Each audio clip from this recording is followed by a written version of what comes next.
Welcome to the Ganesh video. Last ನೋಡಿ ಒಂದು like share subscribe ಮಾಡ್ಕೊಳ್ಳಿ. ಇವತ್ತಿನ ಪ್ರಿವ್ಯೂ ಮ್ಯಾಚ್ ಬಂದ್ಬಿಟ್ಟು DC ವರ್ಸಸ್ ಹೈದರಾಬಾದ್. ಮೇನ್ ಗುರು ಇಲ್ಲಿ DC ವರ್ಸಸ್ ಹೈದರಾಬಾದ್ ಅಂದಾಗ DC ಆದ ಹೋಮ್ ಗ್ರೌಂಡಲ್ಲಿ ಇಲ್ಲಿ ಮಿನಿಮಮ್ ಸ್ಕೋರ್ ಬಂದ್ಬಿಟ್ಟು 190 ಇಲ್ಲ 200 ಹೊಡಿಲೇಬೇಕು. ಒಟ್ಟಿನಲ್ಲಿ ಇದು ಬ್ಯಾಟಿಂಗ್ಗೆ ಟಾಸ್ ಗೆದ್ದವ್ರು ನನ್ನ ಪ್ರಕಾರ ಇಲ್ಲಿ ಬೌಲಿಂಗ್ ಆಯ್ಕೆ ಮಾಡ್ಕೋತಾರೆ. ಇಲ್ಲಿ ಟಾಸ್ ಸಿಕ್ಕಾಪಟ್ಟೆ ಮ್ಯಾಟ್ರ್ ಆಗುತ್ತೆ. ನನ್ನ ಪ್ರಕಾರ ಇಲ್ಲಿ DC ವರ್ಸಸ್ SRH ಗೆಲ್ತಾರೆ ಅಂದರೆ ನೀವು ಲಾಸ್ಟ್ವರೆಗೂ ನೋಡಬೇಕು ಯಾರು ಗೆಲ್ತಾರೆ ಅಂದರೆ. ಒಟ್ಟಿನಲ್ಲಿ ಈಸಿಯಾಗಿ ಬಿಟ್ಕೊಡೋದಿಲ್ಲ ಅನ್ಬೋದು. ನನ್ನ ಪ್ರಕಾರ ಇಲ್ಲಿ DC ಅವರು ಕಡಕ್ಕಾಗಿ ಕಾಣ್ತಿದ್ದಾರೆ ಅನ್ಬೋದು. ನನ್ನ ಪ್ರಕಾರ ಇಲ್ಲಿ DC ಅಕ್ಷಯ್ ಪಟೇಲ್ ಆಗಲಿ, ಇಲ್ಲಿ ಮೇನು ಇಲ್ಲಿ ಡೇವಿಡ್ ಇಲ್ಲಿ ಅಲ್ಲಿ ಆಗಲಿ ಒಟ್ನಲ್ಲಿ ನೆಕ್ಸ್ಟ್ ಲೆವೆಲ್ ಕಾಣ್ತಿದೆ. ಬೌಲಿಂಗ್ ಆಗಲಿ ಒಟ್ನಲ್ಲಿ ನೆಕ್ಸ್ಟ್ ಲೆವೆಲು ಇಲ್ಲಿ DC ಅವರು ಕಾಣ್ತಿದ್ದಾರೆ ಅನ್ಬೋದು. ಒಟ್ನಲ್ಲಿ ಮೇನ್ ಗುರು ಒಟ್ನಲ್ಲಿ DC ಕಡಕ್ಕಾಗಿ ಕಾಣ್ತಿದ್ದಾರೆ ಅಂತ ಹೇಳ್ಕೊಳ್ಳೋ ಬ್ಯಾಟಿಂಗ್ ಡೆಪ್ತ್ ತುಂಬ ಚೆನ್ನಾಗಿ ಕಾಣ್ತಿದೆ ಅನ್ಬೋದು. ಒಟ್ಟಿನಲ್ಲಿ DC ತುಂಬ ಚೆನ್ನಾಗಿ ಕಾಣ್ತಿದೆ. SRH ಕಡೆ ಆಲ್ವೇಸ್ ಇಲ್ಲಿ ಟ್ರಾವಿಸ್ ಹೆಡ್ನ ಇವರು ಬೇಗ ಔಟ್ ಮಾಡಬೇಕು DC ಅವರು. ಒಟ್ಟಿನಲ್ಲಿ ಅಭಿಷೇಕ್ ಶರ್ಮಾ ಆಗಲಿ, ಟ್ರಾವಿಸ್ ಹೆಡ್ ಆಗಲಿ, ಅಭಿನವ್ ಮನೋಹರ್ ಆಗಲಿ, ಕ್ಲಾಸನ್ ಆಗಲಿ ಇವರು ಮೇನ್ ಕ್ರೂಷಿಯಲ್ ವಿಕೆಟ್ಗಳು ಅನ್ಬೋದು SRH ಕಡೆ. ಒಟ್ಟಿನಲ್ಲಿ ನೋಡಿದ್ರೆ ಒಟ್ಟಿನಲ್ಲಿ DC ಸಿಕ್ಕಾಪಟ್ಟೆ ಇಂಟೆನ್ಷನ್ ಮ್ಯಾಚ್. ಒಟ್ಟಿನಲ್ಲಿ ಒಂದು ಮ್ಯಾಚ್ನ ಇವರು ಗೆದ್ಕೊ ಬರ್ತಿದ್ರೆ, SRH ಅವರು ಒಂದು ಮ್ಯಾಚ್ನ ಗೆದ್ಕೊ ಬರ್ತಿದ್ರೆ ಒಳ್ಳೆ DC ಹೋಮ್ ಗ್ರೌಂಡ್ ಅಡ್ವಾಂಟೇಜು ಸಿಕ್ಕಾಪಟ್ಟೆ ಇರುತ್ತೆ ಅಂತ ನನ್ನ ಪ್ರೆಡಿಕ್ಷನ್. ಒಟ್ಟಿನಲ್ಲಿ ಮೇನ್ ಟೀಮಲ್ಲಿ ಇಲ್ಲಿ ಅಕ್ಷಯ್ ಪಟೇಲ್ ಇರ್ತಾರೆ, ಡುಪ್ಲೆಕ್ಸ್ ಇರ್ತಾರೆ ಅನ್ಬೋದು. ಒಟ್ಟಿನಲ್ಲಿ ಮೇನ್ ಗುರಿ ಇಲ್ಲಿ ಕುಲ್ದೀಪ್ ಯಾದವ್ ಆಗಲಿ, ಒಟ್ಟಿನಲ್ಲಿ ಪೂರವಾಗಲಿ ಒಟ್ಟಿನಲ್ಲಿ ನೆಕ್ಸ್ಟ್ ಲೆವೆಲ್ ಆಟನ ಆಡ್ತಾರೆ ಅನ್ಬೋದು. ಮೇನು ಇಲ್ಲಿ ಮುಖೇಶ್ ಕುಮಾರ್ ಆಗಲಿ ಒಟ್ಟಿನಲ್ಲಿ ನೆಕ್ಸ್ಟ್ ಲೆವೆಲ್ ಆಟನ ಆಡ್ತಾರೆ ಅಂತಾರೆ. ಮೋಹಿತ್ ಶರ್ಮಾ ಆಗಲಿ, ಒಟ್ಟಿನಲ್ಲಿ ಕುಲ್ದೀಪ್ ಯಾದವ್ ಆಗಲಿ ಇಷ್ಟು ಜನ ಟೋಟಲ್ ಆಗಿ ಇರ್ತಾರೆ ಅನ್ಬೋದು. ಮೇನು ಇವರು ಇಂಪ್ಲಾಯ್ಡ್ ಪ್ಲೇಯರ್ ಆಗಿ ಯಾರನ್ನಾರು ಕರ್ಕೋಬೋದು. ಮೇನು ಗುರು ಒಟ್ಟಿನಲ್ಲಿ ಕರುಣ್ ನಾಯರ್ ಆಗಲಿ, ಒಟ್ಟಿನಲ್ಲಿ ಶರ್ಮಾ ಆಗಲಿ ಒಟ್ಟಿನಲ್ಲಿ ಟೋಟಲ್ ಆಗಿ ಇಷ್ಟು ಜನ ಇರ್ತಾರೆ ಅನ್ಬೋದು. ಒಟ್ಟಿನಲ್ಲಿ DC ಅವರು ತುಂಬ ಚೆನ್ನಾಗಿ ಕಾಣ್ತಿದ್ದಾರೆ ಟೋಟಲ್ ಆಗಿ ಅನ್ನೋದಕ್ಕಿಂತ. ಒಟ್ಟಿನಲ್ಲಿ ಕಡಕ್ಕಾಗಿ ಕಾಣ್ತಿದ್ದಾರೆ DC ಅವರು. ಒಟ್ಟಿನಲ್ಲಿ ಮೇನ್ ಗುರು ತುಂಬ ಚೆನ್ನಾಗಿ ಕಾಣ್ತಿದ್ದಾರೆ. SRH ಕಡೆನೂ ಅಷ್ಟೇ. ಇಲ್ಲಿ ಟ್ರಾವಿಸ್ ಹೆಡ್ ತುಂಬ ಹೈ ಇಂಟೆನ್ಷನ್ ಮ್ಯಾಚು. ಮೇನು ಇಲ್ಲಿ SRH ಮೇನ್ ಬ್ಯಾಟ್ಸ್ಮನ್ ಬಂದ್ಬಿಟ್ಟು ಇಲ್ಲಿ ಟ್ರಾವಿಸ್ ಹೆಡ್ ಔಟ್ ಆಗ್ಬಿಟ್ರೆ ಸಿಕ್ಕಾಬಿಟ್ರೆ ಸ್ಟ್ರಗಲ್ ಪಡ್ತಾರೆ ಅಂತ ನನಗೇನು ಅನ್ನಿಸ್ತಿದೆ. ಟೀಮಲ್ಲಿ ಯಾರ್ಯಾರಪ್ಪ ಇರ್ತಾರೆ ಅಂದರೆ ಇಲ್ಲಿ ಆ್ಯಸ್ ಯೂಶಲ್ ಕ್ಯಾಪ್ಟನ್ ಆಗಿ ಇರ್ತಾರೆ ಅನ್ಬೋದು. ಇಲ್ಲಿ ಟ್ರಾವಿಸ್ ಹೆಡ್ ಆಗಲಿ, ಅಭಿಷೇಕ್ ಶರ್ಮಾ ಆಗಲಿ, ಮೊಹಮ್ಮದ್ ಸಿರಾಜ್ ಆಗಲಿ, ಅಕ್ಷಯ್ ಪಟೇಲ್ ಆಗಲಿ, ಕ್ಲಾಸನ್ ಆಗಲಿ, ಟೋಟಲ್ ಆಗಿ ಇಲ್ಲಿ ಅಭಿಷೇಕ್ ಮನೋಹರ್ ಆಗಲಿ ಇಷ್ಟು ಜನ ಇರ್ತಾರೆ ಅನ್ಬೋದು. ಮೇನ್ ಗುರು ಒಟ್ಟಿನಲ್ಲಿ DC ವರ್ಸಸ್ SRH ಅಂದಾಗ ನನ್ನ ಪ್ರಕಾರ DC ಅಷ್ಟು ಈಸಿಯಾಗಿ ಬಿಟ್ಟು ಕೊಡೋದಿಲ್ಲ. ಆದರೂ SRH ಹಂಗೆ ಟಕ್ಕರ್ ಕೊಡ್ತಾರೆ ಅನ್ಬೋದು. ಮೇನ್ ಇಲ್ಲಿ ಟಾಸ್ ಗೆದ್ದವರು ನನ್ನ ಪ್ರಕಾರ ಬೌಲಿಂಗ್ ಆಯ್ಕೆ ನೋಡ್ತಿರ್ತಾರೆ ಅನ್ಬೋದು. ಒಟ್ಟಿನಲ್ಲಿ ಇಲ್ಲಿ ಸೆಕೆಂಡ್ ಬ್ಯಾಟಿಂಗ್ ಆಡಿದ್ರು ಸಿಕ್ಕಾಪಟ್ಟೆ ಈಸಿ ಆಗ್ಬೋದು, ಫಸ್ಟ್ ಬ್ಯಾಟಿಂಗ್ ಆಡಿದ್ರು ಸಿಕ್ಕಾಪಟ್ಟೆ ಕಷ್ಟ ಆಗುತ್ತೆ ಅಂತ ನನಗೇನು ಅನ್ನಿಸ್ತಿದೆ. ಆದರೆ ಇಲ್ಲಿ ಟೋಟಲ್ ಆಗಿ 24 ಮ್ಯಾಚಲ್ಲಿ SRH ಇಲ್ಲೇ ನಿಮ್ಗೆ ಗೊತ್ತಾಗ್ತಿದೆ 13 ಮ್ಯಾಚ್ ಗೆದ್ದಿದ್ದಾರೆ.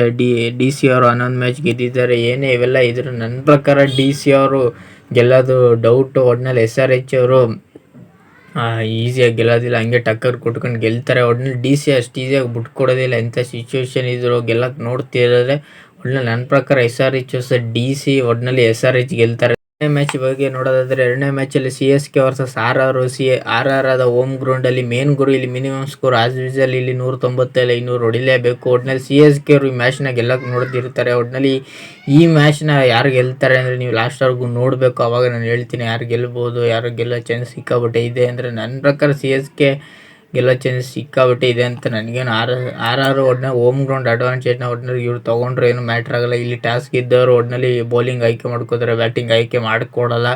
ಒಟ್ಟಿನಲ್ಲಿ ಇಲ್ಲಿ ಸೆಕೆಂಡ್ ಬ್ಯಾಟಿಂಗ್ ಆಡಿದವರು ಒಟ್ಟಿನಲ್ಲಿ ಸಿಕ್ಕಾಪಟ್ಟೆ ಸ್ಟ್ರಗಲ್ ಅಂತ ಪಡ್ತಾರೆ. ಫಸ್ಟ್ ಬ್ಯಾಟಿಂಗ್ ಆಡಿದವರು ಆರಾಮಾಗಿ ಆಡ್ತಾರೆ ಅಂತ ನನಗೇನು ಅನ್ನಿಸ್ತಿದೆ. ಇಲ್ಲಿ ಸಿಕ್ಕಾಪಟ್ಟೆ ಬೌಲಿಂಗ್ ಸಿಕ್ಕಾಪಟ್ಟೆ ಯೂಸ್ಫುಲ್ ಇದೆ. ಮೇನ್ ಇಲ್ಲಿ ಕ್ಯಾಪ್ಟನ್ ಆಗಿ ಆಸ್ ಯೂಶಲ್ ಇಲ್ಲಿ ರಿಯಾಂಕ್ ಪರಾಗ್ ಬರ್ತಾರೆ, ಇಂಪ್ಯಾಕ್ಟ್ ಪ್ಲೇಯರ್ ಆಗಿ ಇಲ್ಲಿ ಸಂಜು ಸ್ಯಾಮ್ಸಂಗ್ ಬರ್ತಾರೆ ಅಂತ ನನಗೇನು ಅನ್ನಿಸ್ತಿದೆ ಅನ್ಬೋದು. ಒಟ್ಟಿನಲ್ಲಿ ಮೇನ್ ಗುರು ಒಟ್ಟಿನಲ್ಲಿ ಇಲ್ಲಿ ಸಂದೀಪ್ ಶರ್ಮಾ ಆಗಲಿ ಬೌಲಿಂಗಲ್ಲಿ ತುಂಬ ಚೆನ್ನಾಗಿ ಕಾಣ್ತಿದೆ. ದೇಶಪಾಂಡೆ ಆಗಲಿ, ಒಟ್ಟಿನಲ್ಲಿ ರಬಾಡ ಆಗಲಿ, ಮೇನು ಇಲ್ಲಿ ರಬಾಡ ಒಂದು ಲೆವೆಲ್ಗೆ ಚೆನ್ನಾಗಿ ಆಡಬೇಕು. 2 ಮ್ಯಾಚಲ್ಲಿ ಸಿಕ್ಕಾಪಟ್ಟೆ ರನ್ನ ಹೊಡೆಸ್ಕೊಂಡ್ರು ಅನ್ಬೋದು. ಮೇನು ಇಲ್ಲಿ ಸುಮನ್ ಹೆಡ್ಮೇಡ್ ಆಗಲಿ ತುಂಬ ಚೆನ್ನಾಗಿ ಕಾಣ್ತಿದ್ದಾರೆ ಅನ್ಬೋದು. ಮೇನು ಯಶಸ್ವಿ ಜೈಸ್ವಾಲ್ ಇವರು ಓಪನಿಂಗು ಸಿಕ್ಕಾಪಟ್ಟೆ ಸ್ಟ್ರಗಲ್ ಪಡ್ತಿದ್ದಾರೆ ಅನ್ಬೋದು. ನನಗೆಲ್ಲ ಸಂಜು ಸ್ಯಾಮ್ಸಂಗು, ನಿತೀಶ್ ರಾಣಾ ಆಗಲಿ ಒಟ್ಟಿನಲ್ಲಿ ಅಂಥ ಓಪನಿಂಗ್ ಇಲ್ಲ ಅನ್ಬೋದು. ಒಟ್ಟಿನಲ್ಲಿ CSK ನೋಡೋದಾದರೆ ಇಲ್ಲಿ ಮೇನು ಇಲ್ಲಿ ಗಾಯಕ್ವಾಡ ಲಾಸ್ಟ್ವರೆಗೂ ನಿಂತ್ಕೊಂಡು ಮ್ಯಾಚ್ನ ಗೆಲ್ಲಿಸ್ಬೇಕು. ಇಲ್ಲ ಅವರೇನಾದ್ರು ಸಡನ್ನಾಗಿ ಔಟ್ ಆದರೆ ಸಿಕ್ಕಾಪಟ್ಟೆ ಸ್ಟ್ರಗಲ್ ಅಂತ ಪಡ್ತಾರೆ. ಒಟ್ಟಿನಲ್ಲಿ ಇಲ್ಲಿ ದೀಪಕ್ ಗುಡ್ಡ ಆಗಲಿ, ಶಿವಮ್ ದುಬೆ ಆಗಲಿ, ರವೀಂದ್ರ ಜಡೇಜಾ ಆಗಲಿ ಇವರು ಒಂಚೂರು ಕಾನ್ವೆನ ಇವರು ಕಳಿಸ್ಬೇಕು ಒಟ್ಟಿನಲ್ಲಿ.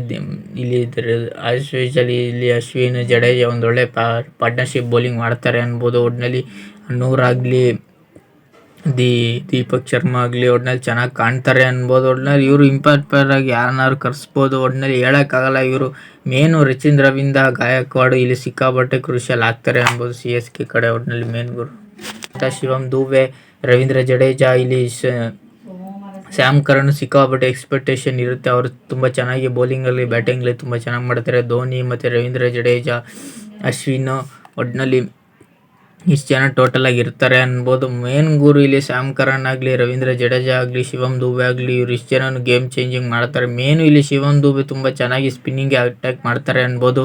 ಒಟ್ಟಿನಲ್ಲಿ ಮೇನ್ ಗುರು. ಒಟ್ಟಿನಲ್ಲಿ ಇನ್ನೊಂದು ಹೇಳೋದಾದರೆ ರವೀಂದ್ರ ಸಿಕ್ಕಾಪಟ್ಟೆ ಲಾಸ್ಟ್ವರೆಗೂ ಇದು ಅವರು ಹೋದ ಮ್ಯಾಚು ಲಾಸ್ಟ್ವರೆಗೂ ಇರಲಿಲ್ಲ. ಬೇಗ ಲಾಸ್ಟ್ವರೆಗೂ ಟುಕ್ ಆಡಿ ಒಟ್ಟಿನಲ್ಲಿ ಮ್ಯಾಚ್ನ ಗೆಲ್ಲೋ ಚಾನ್ಸ್ ತಂದಿದ್ರು. ಒಟ್ಟಿನಲ್ಲಿ ಅವರು ತಾಳ್ಮೆ ಆಟ ಆಡಿದ್ರೆ ಗೆಲ್ಲೋ ಚಾನ್ಸ್ ಇರುತ್ತೆ ಅನ್ಬೋದು. ಒಟ್ಟಿನಲ್ಲಿ ಗಾಯಕ್ವಾಡ್ ಒಂದೊಳ್ಳೆ ಕ್ಯಾಪ್ಟನ್ಸಿನ ಮಾಡ್ತಾರೆ. ಒಟ್ಟಿನಲ್ಲಿ MS ಧೋನಿ ಲಾಸ್ಟ್ವರೆಗೂ ಈ ಸತಿ ಬ್ಯಾಟಿಂಗ್ ಬರೋದು ನನ್ನ ಪ್ರಕಾರ ಡೌಟು ಅನ್ಬೋದು. ಮೇನು ಇಲ್ಲಿ ಗೇಮ್ ಚೇಂಜರ್ ಅಂದರೆ 100 ಅವರು ಸಿಕ್ಕಾಪಟ್ಟೆ ಯಾರಪ್ಪ ಇರ್ತಾರೆ ಅಂದರೆ ಟೀಮಲ್ಲಿ ರಿಯಾಂಕ್ ಪರಾಗ್, ಯಶಸ್ವಿ ಜೈಸ್ವಾಲ್, ಶಿವಂದು ಇಲ್ಲಿ ಇಂಪ್ಯಾಕ್ಟ್ ಪ್ಲೇಯರ್ ಆಗಿ ಇಲ್ಲಿ ಸಂಜು ಸ್ಯಾಮ್ಸಂಗ್ನ ಆಡಿಸ್ತಾರೆ. ಕ್ಯಾಪ್ಟನ್ ಆಗಿ ಏನು ಆಡಿಸೋದಿಲ್ಲ ಅನ್ಬೋದು. ನಿತೀಶ್ ರಾಣಾ, ಒಟ್ಟಿನಲ್ಲಿ ಸುಮನ್ ಎಡ್ಮೇರ್, ಸಂದೀಪ್ ಶರ್ಮಾ, ಒಟ್ಟಿನಲ್ಲಿ ಜೋಪ್ರಾ ಆಚಾರ್, ಇಷ್ಟು ಜನ ಟೋಟಲ್ ಆಗಿ ಇರ್ತಾರೆ ಅನ್ಬೋದು. ಒಟ್ಟಿನಲ್ಲಿ ಮೇನ್ ಗುರು ಒಟ್ಟಿನಲ್ಲಿ ಇಷ್ಟು ಜನ ಟೋಟಲ್ ಆಗಿ ಮೇನು ಇಲ್ಲಿ ದೇಶಪಾಂಡೆ ಮತ್ತು ತೀಕ್ಷ್ಣ ಒಟ್ಟಿನಲ್ಲಿ ಒಂದೊಳ್ಳೆ ಬೌಲಿಂಗ್ ಮಾಡಿದ್ರೆ ಅವರು ಕಾಣ್ತಿದೆ ಅನ್ಬೋದು. ಒಟ್ಟಿನಲ್ಲಿ ಇವ್ರ ಕಡೆ ಒಂಚೂರು ಬ್ಯಾಟಿಂಗ್ ಡೆಪ್ತು ಅಂತ ಹೇಳ್ಕೊಳ್ಳೋ ಬ್ಯಾಟಿಂಗ್ ಇಲ್ಲ ಅನ್ಬೋದು. ಒಟ್ಟಿನಲ್ಲಿ ಓಪನಿಂಗರು ಸಿಕ್ಕಾಪಟ್ಟರೆ ಸ್ಟ್ರಗಲ್ ಪಡ್ತಾರೆ ಅನ್ಬೋದು. ಒಟ್ಟಿನಲ್ಲಿ ಮೇನ್ ಗುರು ಟೋಟಲ್ ಆಗಿ ಇಷ್ಟು ಜನ ಟೀಮಲ್ಲಿ ಇರ್ತಾರೆ. ಟೋಟಲ್ ಆಗಿ ನೋಡೋದಾದರೆ ಒಟ್ಟಿನಲ್ಲಿ 29 ಮ್ಯಾಚಲ್ಲಿ CSK 16 ಮ್ಯಾಚ್ ಗೆದ್ದಿದ್ರೆ ಅವರು 13 ಮ್ಯಾಚ್ನ ಗೆದ್ದಿದ್ದಾರೆ ಅನ್ಬೋದು. ಇಲ್ಲೇ ನಿಮಗೆ ಗೊತ್ತಾಗ್ತಿದೆ. ಒಟ್ಟಿನಲ್ಲಿ CSK ನನ್ನ ಪ್ರಕಾರ ಗೆಲ್ತಾರೆ ಅಂತ ನನಗೇನೋ ಗಟ್ ಫೀಲಿಂಗ್ ಅಂತಿದೆ. ಒಟ್ಟಿನಲ್ಲಿ CSK ವರ್ಸಸ್ RRರಲ್ಲಿ ನನ್ನ ಪ್ರಕಾರ ನನ್ನ ಪ್ರಿಡಿಕ್ಷನ್ನು ಇಲ್ಲಿ CSK ಗೆಲ್ತಾರೆ ಅಂತ.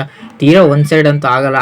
ಅವರು ಅಷ್ಟು ಈಸಿಯಾಗಿ ಬಿಟ್ಟು ಕೊಡೋದಿಲ್ಲ, ಟಕ್ಕರ್ ಕೊಡ್ತಾರೆ. ಒಟ್ಟಿನಲ್ಲಿ CSKನೂ ಅಷ್ಟು ಈಸಿಯಾಗಿ ಬಿಟ್ಟು ಕೊಡೋದಿಲ್ಲ.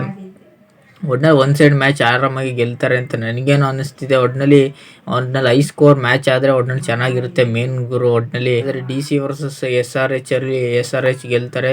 ಎರಡನೇ ಮ್ಯಾಚಲ್ಲಿ CSK ವರ್ಸಸ್ RRರಲ್ಲಿ CSK ಗೆಲ್ತಾರೆ ಅಂತ ಹೇಳ್ತಿದ್ದೀನಿ. ಒಟ್ಟಿನಲ್ಲಿ ಮೇನ್ ಗುರು. ಈ ಪ್ರಿವ್ಯೂ ನಿಮಗೇನೋ ಇಷ್ಟ ಸಬ್ಸ್ಕ್ರೈಬ್ ಮಾಡ್ಕೊಳ್ಳಿ. ಸುಮಾರು ಜನ ಸಬ್ಸ್ಕ್ರೈಬ್ ಮಾಡೋದು ನೋಡ್ತೀರ ಗುರು, ಬೇಗ ಸಬ್ಸ್ಕ್ರೈಬ್ ಮಾಡ್ಕೊಳ್ಳಿ.